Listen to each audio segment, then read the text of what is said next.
Super TET की बेहतरीन तैयारी करने के लिए सब्सक्राइब करें हमारा channel exam dose. Hello friends, once again welcome back to own YouTube channel exam dose. और यहाँ पे डिस्कस करेंगे हम कुछ क्वेश्चन इंग्लिश ग्रामर के जो कि आपके एग्जाम के पैटर्न पर बेस्ड है और पूरी तरह से ग्रामर के सिलेबस को कवर करते हैं। हर टॉपिक से हमने क्वेश्चन जो है पिकअप किए हैं। तो यस, ये प्रैक्टिस हमारी रोज़ चलती है, तो सुबह 8:30 बजे। जिन लोगों ने पुरानी प्रैक्टिस मिस कर दी है तो इंग्लिश नाम की एक प्लेलिस्ट बनी है, वहाँ से जाके चेक कर सकते हैं। लिंक उसकी कमेंट बॉक्स में पिन है। और अगर ग्रामर का कोई कॉन्सेप्ट नहीं क्लियर है तो उस टॉपिक का कॉन्सेप्ट क्लियर करने के लिए भी एक अलग प्लेलिस्ट है, वो भी आप चेक कर सकते हैं। सब कुछ कमेंट बॉक्स में पिन है। तो चलिए स्टार्ट करेंगे सेशन फिर बिना टाइम वेस्ट किए। सो आज का फर्स्ट क्वेश्चन है, choose the word opposite in the meaning to the given word dim. Dim का अपोजिट मीनिंग, अपोजिट वर्ड क्या होगा? Transparent, luminous, opaque, dazzling.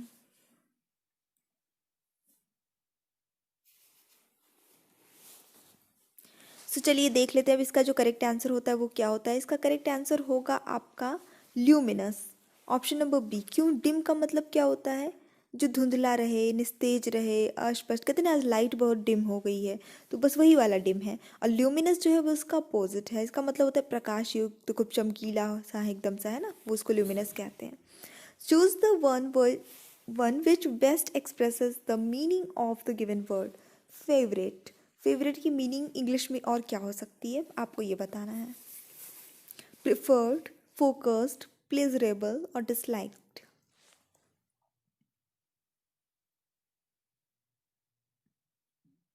सो अगर इसकी साइनोनिम की बात करते हैं तो ये आपका ऑप्शन नंबर ए सही हो जाता है, प्रिफर्ड। ये सही हो जाएगा क्योंकि फेवरेट का मतलब क्या होता है? जो प्रिय हो, पसंदीदा हो, अनुकूल हो, इष्ट हो। ठीक है, तो इसका बेस्ट जो होगा, जो चीज़ आप प्रेफर करते हैं, जो चीज़ आपकी फेवरेट होती है, तो ये इसकी क्लोज टू द मीनिंग हो जाती है। Find the error in the given sentence. If there is no error then your option will be option number D. Okay, so ये सेंटेंस है और इसके हर पार्ट को आपको पढ़ना है, अलग अलग कर दिया गया है इसके पार्ट्स को। बताना है किस पार्ट में एरर है, यानी गलती है, त्रुटि है। अगर किसी में नहीं है तब आप ऑप्शन नंबर डी चूज कर सकते हैं। सो रीड करते हैं इसको। Seldom if ever nature does operate in closed end separate compartments. बस इतना सा सेंटेंस है, देख लीजिए किसमें एरर है।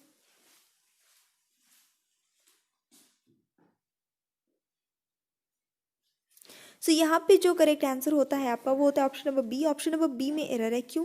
क्योंकि यहाँ पे डस जो है वो नेचर के पहले यूज़ किया जाना चाहिए था, बाद में यूज़ नहीं किया जाना चाहिए था। The seldom if ever does nature operate, ऐसा होना चाहिए था। तो इस वजह से ये वाला आपका जो पार्ट है वो गलत है। Now find the correctly spelled word. किन की स्पेलिंग इसमें सही लिखी है? तो नैर्सिज्म की जो सही स्पेलिंग होती है वो आपको बतानी है यहाँ पे। इस टाइप के क्वेश्चन देखिए हिंदी में भी आते हैं, वर्तनी शुद्ध करो, और इंग्लिश में भी पूछे जाते हैं।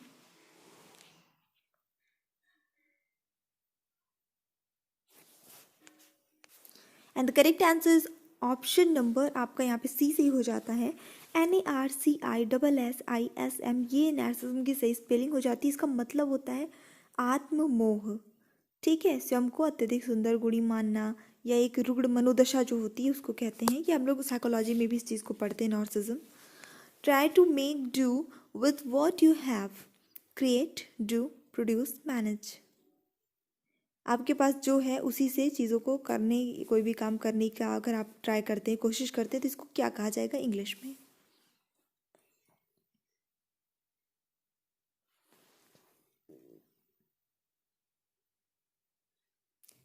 सो यहाँ पे जो करेक्ट आंसर होगा इस क्वेश्चन के लिए आपका वो हो जाता है ऑप्शन नंबर डी, मैनेज करना। ठीक है, तो ये सही उत्तर आपका हो जाता है। नेक्स्ट क्वेश्चन देखेंगे। Article is used before noun, adjective, adverb, none of these. Articles का यूज़ किसके पहले किया जाता है? नाउन के, एडजेक्टिव के, एडवर्ब के, या इनमें से किसी के नहीं?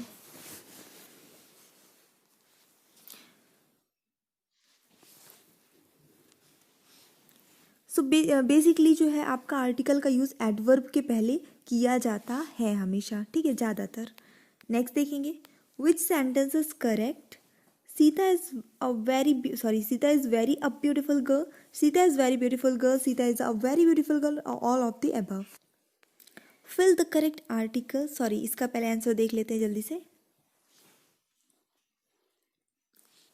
सो यस, इसके लिए जो करेक्ट आंसर होगा, जो एक सही क्रम में लगा है, सही स्ट्रक्चर में लगा है, वो है Sita is a very beautiful girl. काफ़ी इजी भी था ये।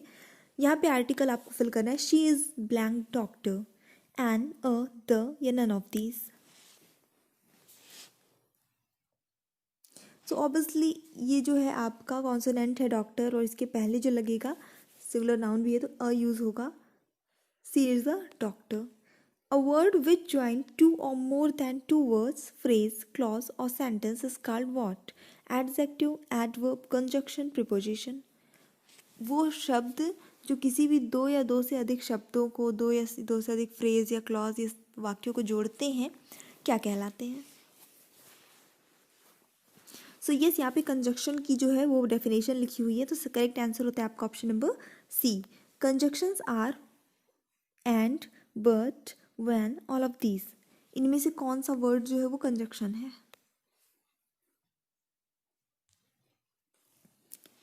सो यस, ये तीनों वर्ड ही काम करते हैं सेंटेंसेस को जोड़ने के लिए, वर्ड को जोड़ने के लिए, फ्रेज को जोड़ने के लिए। तो करेक्ट आंसर आपका ऑप्शन नंबर डी हो जाता है, ऑल ऑफ दीज।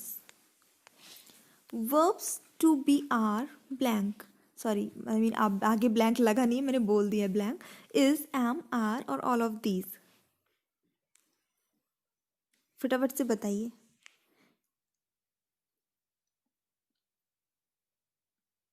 यहाँ पे टू बी के वर्ब्स कौन से हैं? टू बी वर्ब्स कौन से हैं? इज, एम, आर या सारे?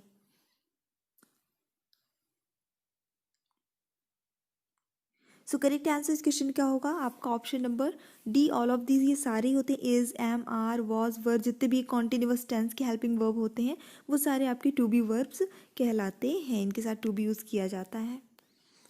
इन the case of passive voice after to be verb we use what? Passive voice में हम टू बी वर्ब्स के बाद, टू बी वर्ब्स कौन कौन से होते हैं अभी मैंने आपको बताया, कॉन्टिन्यूस टेंस वाले हेल्पिंग वर्ब जो होते हैं, इनके बाद हम क्या यूज़ करते हैं? वर्ब की फर्स्ट फॉर्म, वर्ब की सेकंड फॉर्म, वर्ब की फर्स्ट फॉर्म के साथ आईएनजी या वर्ब की थर्ड फॉर्म?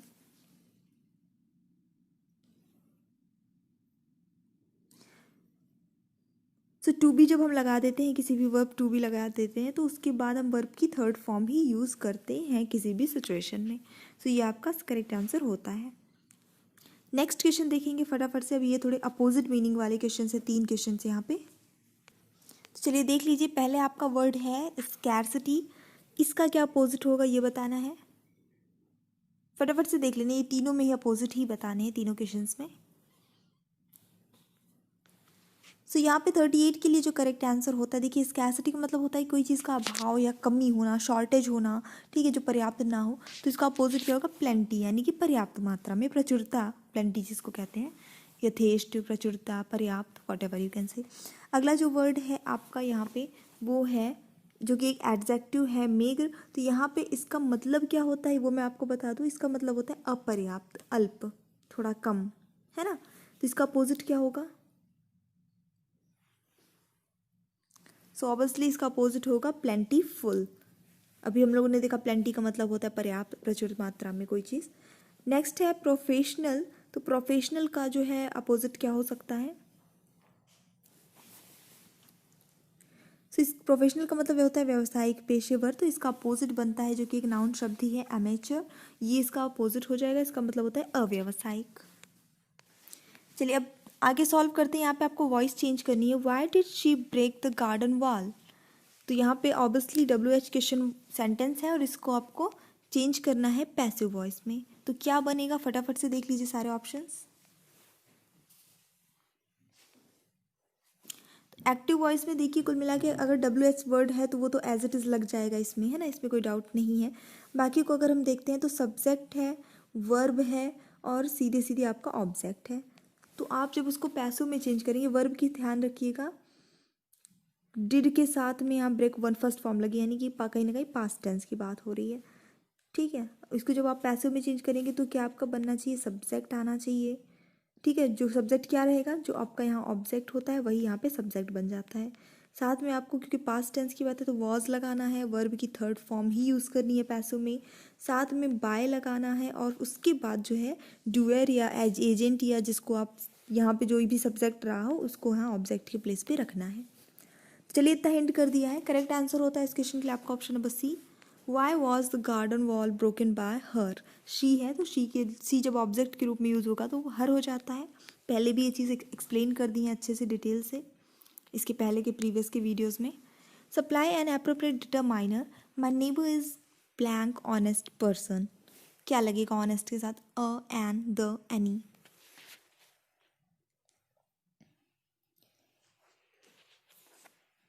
तो बेसिकली सिंगुलर काउंटेबल नाउन के पहले अगर कोई एडजेक्टिव आ रहा हो जिसका पहला अक्षर क्या है? कॉन्सोनेंट है, तो हम उसके पहले क्या लगाते हैं?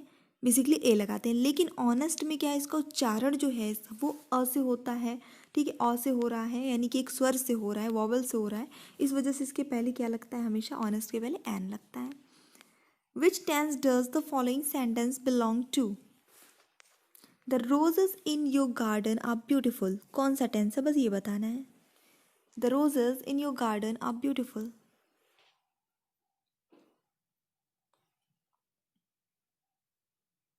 सो ये कौन सा टेंस हो गया आपका? बिल्कुल सिंपल सा है कि सिंपल प्रेजेंट टेंस हो गया, ठीक है, प्रेजेंट सिंपल। क्यों? रोजेज आपके गार्डन में जो है वो खूबसूरत हैं, बस सिंपल सी बात हो रही है यहाँ पे। Main verb is, am, are, has, have के बाद अगर कोई मेन वर्ब का प्रयोग नहीं हो रहा है, ठीक है, तो हमेशा जानना है कि सिंपल प्रेजेंट टेंस ही होगा, भले ही यहाँ पे आर लगा है तो कंफ्यूज नहीं होना है। Select the correct indirect speech. Ravi said I posted the letter, इसको इनडायरेक्ट स्पीच में कैसे बोलेंगे?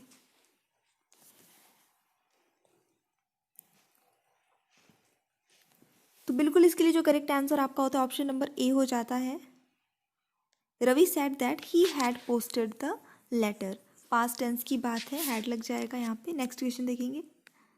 Change the degree of adjective of the following sentence, no other metal is so expensive as gold.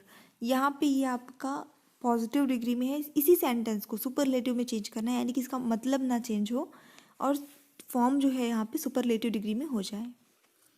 तो कहने का यहाँ तात्पर्य क्या निकल रहा है कि सोना जो है वो सबसे महंगा मेटल है, सोने जितना कोई दूसरा मेटल महंगा नहीं है, कोई दूसरी धातु महंगी नहीं है। तो बिल्कुल इसका जो करेक्ट आंसर होता है आपका ऑप्शन नंबर ए हो जाता है। Gold is the most expensive metal, gold सबसे महंगा मेटल है। Correct sentence is what? यहाँ पे 3 सेंटेंसेस दिए हैं, बताना है कि कौन सा सही है इनमें से, और अगर सारे गलत हैं तो आपको ऑप्शन नंबर डी चूज करना है।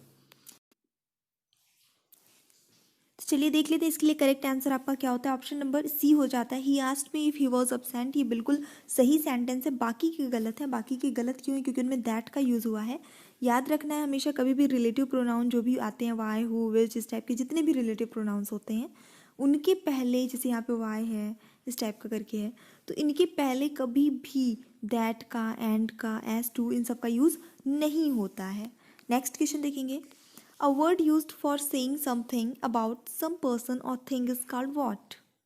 किसी पर्सन या किसी सामग्री के विषय में कुछ कहने के लिए, उसके बारे में कुछ बताता है जो शब्द, उसे क्या कहते हैं? Noun, pronoun, adverb, verb.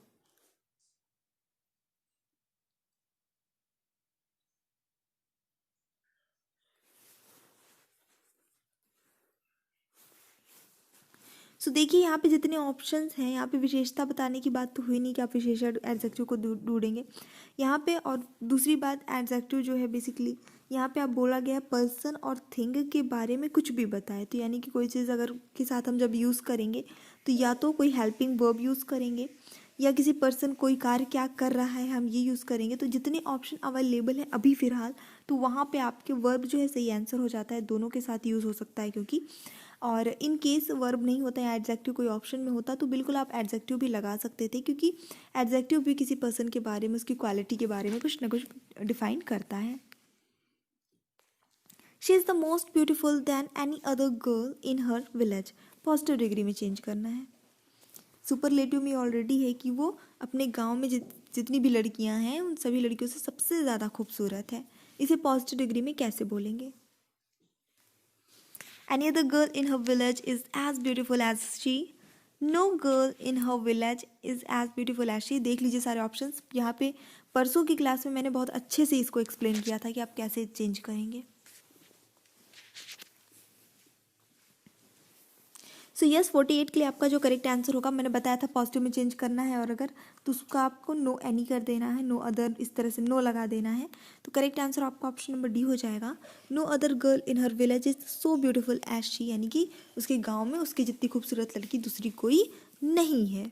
तो बात तो वही हुई, चाहे हम ये कहें कि वो सबसे खूबसूरत है पूरे गांव में, चाहे हम ये कहें कि उसके जितनी कोई खूबसूरत नहीं है। Fill in the blank from the words given below. The patient died blank cholera. काफ़ी फेमस ही एग्जाम्पल है प्रिपोजिशन का, बताना है यहाँ पे क्या आएगा।